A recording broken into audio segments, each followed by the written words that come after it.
guys, it's Vampire Mike from Sega CD Universe, and I want to do a quick video talking about the 2017 reboot, I guess, Prey.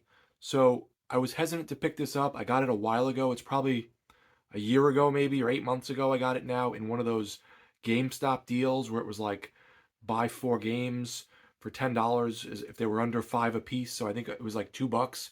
Um, I wasn't sure what to expect. I've heard mixed things. Most people said it was good, but because I was such a big fan of the original Prey on the Xbox 360, I don't know if you've played that, but it's totally different than this, besides being a first person shooter.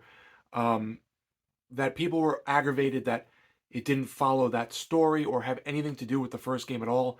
It was just a totally new game with the same name.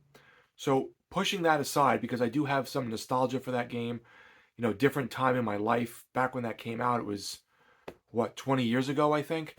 And different, some same friends, some different friends. I remember going in my friend's basement and playing it at his house and then buying it and beating it and really loving it. It's just a great game. So anyway, this is I guess, reimagining, reboot with the same name. Um, and it involves you're this character that wakes up in this like trial study. At least that's what it seems like. And you realize that the spaceship you're on, or whatever it is, I guess it's a spaceship, has now been taken over by these black, blobby kind of aliens. They look like ink, and they turn into different things, and they can manipulate stuff and mimic things. So when you walk into a room, you don't know if they're mimicking a coffee cup on the counter or if they're going to be out in plain sight. And they have different abilities, like they can shoot electric at you and fire and stuff like that. But throughout the game, you get upgrades and different abilities too. So you're able to modify your suit, modify yourself, and get abilities where you can mimic stuff. There are some other abilities you can gain that I haven't gotten, where you can like shoot kinetic beams or something, um, kind of like powers and stuff you can get. I've stuck mainly to the more grounded stuff, so I made my character very good at hacking and repairing things. Throughout the game, you'll encounter doors you can't get into unless you know a code or have a key card, but I can hack pretty much anything unless it's story related and you need to get in at a certain point and have to find a key card or something. It's really, really good. I totally slept on this, and I am glad I played it.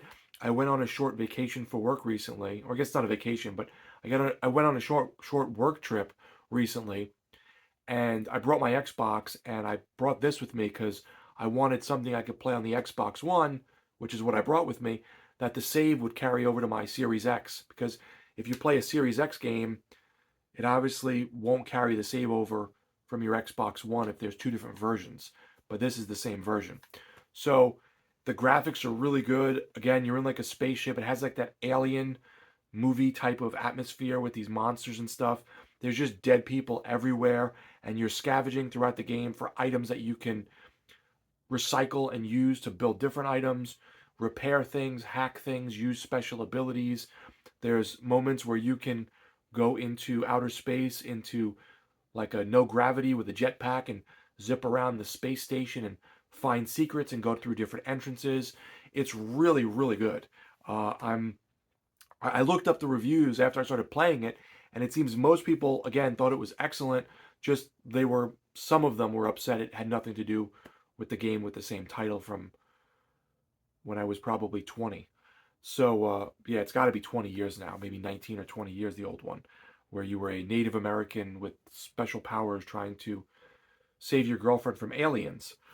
Um, I guess the only thing that ties them together is the alien plot.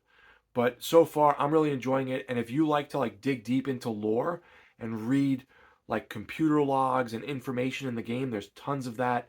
I'm not so much into that. I like it more when it comes to you. I don't have to like read extra crap. But it's a really fun game. You get shotguns and pistols and wrenches you could hit things with. And then you could upgrade all your weapons. So there's a lot of customization. And the cool part that I like the most about the game is if you're trying to get to an area, let's say, and you go, oh, I don't have a key card, there's always another way. You can hack if your hacking ability is high enough. You can mimic something small like a coffee cup or a piece of fruit and then like worm your way through a window.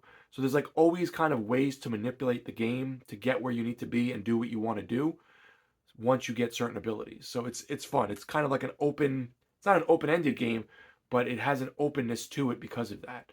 The story's interesting, and it seems like there's three endings. I don't know what the other two are, but I got one of the early bad ones. And there's definitely some humor in the game as well, and some nods and little Easter eggs and things. So if you like science fiction first person shooters, highly recommend it. I'm really enjoying it. I think I have a few levels left, but I am definitely making my way sort of towards the end of the game. So let me know, guys, if you've played the 2017 Reimagining Prey. I am really enjoying it. Thanks, guys, for watching. It's Vampire Mike from Sega CD Universe. Be good.